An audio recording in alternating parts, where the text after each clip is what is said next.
127तम one की बात कार्यक्रम में देशवासी को उद्बोधन देउछन्ति प्रधानमंत्री नरेंद्र मोदी सीधासलख नहीं जाउछ। यश की खास बात यह है कि वो कंटेंट क्रिएटर भी है और क्रिकेटर भी हैं। संस्कृत में बात करते हुए क्रिकेट खेलने की उनकी रील लोगों ने खूब पसंद की है। आप सुनिए। पश्यतु अहम कथम क्रीडामि। देवराज सेव्यमान पावनाग्नि पंकजम् ज्ञानयज्ञ सूत्रमिन्दु शेखरम् कृपाकरम्। प्रातः नूतनं कन्दुकं गृह्णातु। नारदादि योगी वृन्दवन्ति तं दिगम्बरम्।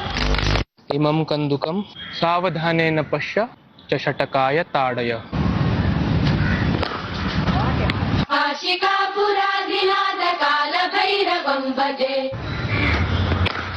कालभैरवं भजे। साथियों, कमला और जानवी इन दो बहनों का काम भी शानदार है। ये दोनों बहनें अध्यात्म, दर्शन और संगीत पर कंटेंट बनाती हैं। इंस्टाग्राम पर एक और युवा का चैनल है संस्कृत छात्रो अहम। इस चैनल को चलाने वाले युवा साथी संस्कृत से जुड़ी जानकारियां तो देते ही हैं, वो संस्कृत में हास परिहास के वीडियो भी बनाते हैं। युवा संस्कृत में ये वीडियो भी खूब पसंद करते हैं। आप में से कई साथियों ने समष्टि के वीडियोज भी देखे होंगे। समष्टि संस्कृत में अपने गानों को अलग अलग तरह से प्रस्तुत करती है। एक और युवा है भावेश भीमनाथनी। भावेश संस्कृत श्लोकों, आध्यात्मिक दर्शन और सिद्धांतों के बारे में बात करते हैं।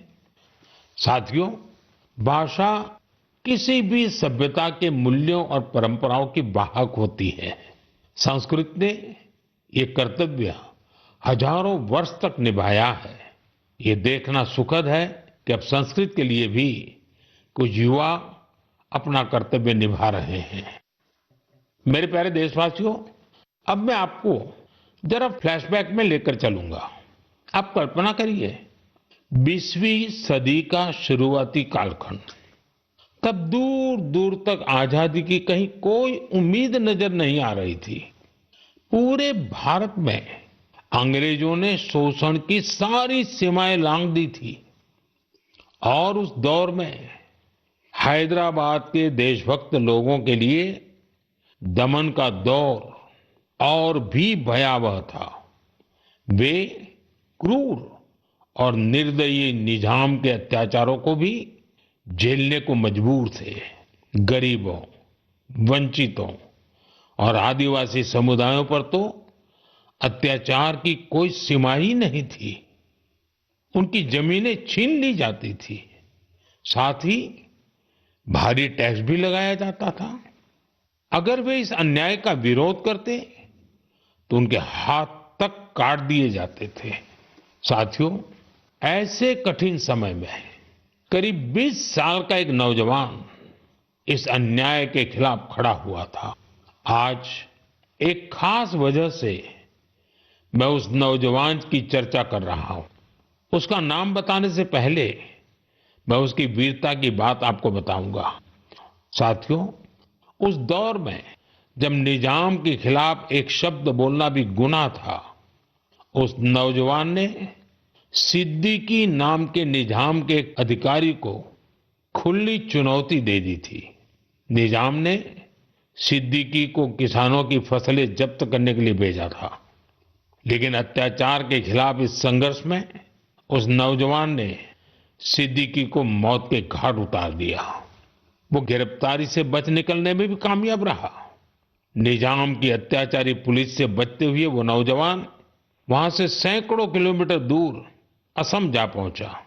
साथियों, मैं जिस महान विभूति की चर्चा कर रहा हूं, उनका नाम है कोमरम भीम। अभी 22 अक्टूबर को ही उनकी जन्म जयंती मनाई है। कोमरम भीम की आयु बहुत लंबी नहीं रही।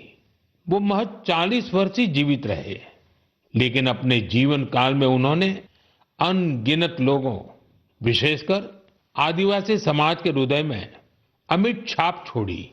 उन्होंने निजाम के खिलाफ संघर्ष कर रहे लोगों में नई ताकत भरी। वे अपने रणनीतिक कौशल के लिए भी जाने जाते थे। निजाम की सत्ता के लिए वे बहुत बड़ी चुनौती बन गए थे। 1940 में निजाम के लोगों ने उनकी हत्या कर दी थी। युवाओं से मेरा आग्रह है कि वे उनके बारे में अधिक से अधिक जानने का प्रयास करें।